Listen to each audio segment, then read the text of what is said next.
It's high school football season in America, but in some communities, there's more going on than just field goals and touchdowns.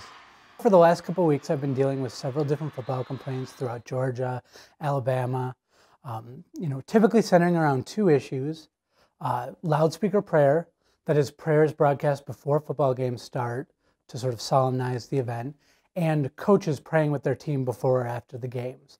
Father, today we play as two separate teams, but we live as one body of Christ, as your hands and feet.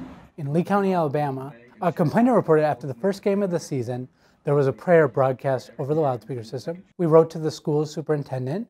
We get a response back from the attorney saying that the superintendent had informed all of the principals that this shouldn't be happening, this wouldn't be happening anymore. The community reacted pretty defiantly. They were pretty angry over this. So the crowd was doing its own prayers, not school-sponsored prayers, and those prayers are permissible. Students and parents, community members in the crowd can pray themselves before, during the game, whenever they want. Just the school can't sponsor these prayers. The last week or so, I've been dealing with a complaint out of Coweta, Georgia, where a group of coaches was seen praying in a video.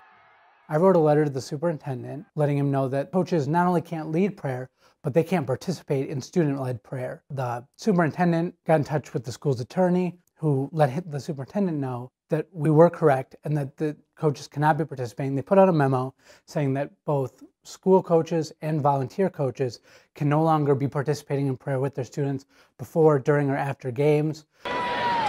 Line points out that you rarely see this kind of violation in other sports.